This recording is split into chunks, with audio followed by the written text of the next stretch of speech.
Velkommen til denne tekniske guide om Dell Alienware P111F. Vi er Kelatos Informática, specialister i teknisk reparation. Vi henter din enhed hjemme hos dig, udfører en gratis diagnose og sender dig et tilbud, før vi reparerer. Ingen opkald, ingen ture. Vi holder til på Calle Joaquin Maria Lopez, 26, Madrid. Bekvemt, gennemsigtigt og professionelt. Link i beskronerivelsen.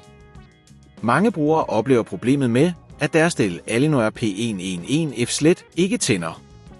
Dette kan skyldes forskellige årsager som en defekt strømforsyning, problemer med bundkortet eller en død batteri.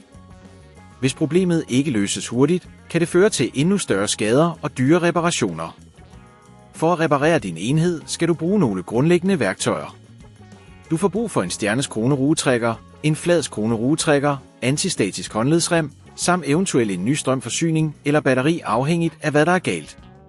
Først skal vi åbne din enhed. Sørg for at slukke den helt og tage stikket ud. Brug stjernes-krone-rugetrækkeren til at fjerne S-kroneruerne på bagsiden af computeren. Når alle S-kroneruerne er fjernet, kan du forsigtigt løfte bagsiden af enheden af. Vær forsigtig, så du ikke beskadiger klipsene. Når du har åbnet enheden, skal du lokalisere komponenterne. Tjek først strømforsyningen og se om der er synlige skader eller brændte områder. Hvis strømforsyningen ser fin ud, kan det være bundkortet, der er problemet.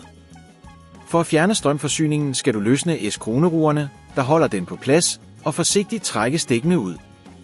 Husk at tage billeder undervejs, så du kan huske, hvordan alt skal samles igen. Hvis det på dette tidspunkt føles for kompliceret, så husk at vi hos Kelatos henter din enhed hjemme og sender den repareret tilbage til dig. Når du har udskiftet den defekte komponent, skal du sørge for at genmontere alt korrekt. Sæt først strømforsyningen tilbage og tilslut ledningerne igen. Sørg for, at alle forbindelser er tætte, og at der ikke er løse ledninger. Når alt er samlet, kan du forsigtigt sætte bagsiden af enheden på plads og S-kroneru den fast. For at undgå, at dette problem opstår igen, er det vigtigt at holde din enhed ren og fri for støv. Regelmæssig vedligeholdelse og rengøring kan forlænge livslængden på din computer. Desuden bør du være opmærksom på at bruge en stabil strømkilde, undgå at overophede din enhed. Hvis du ikke vil risikere at beskadige din enhed, så henter vi hos Kelatos den op, reparerer den og leverer den hjem til dig overalt i Danmark. Link i beskronerivelsen.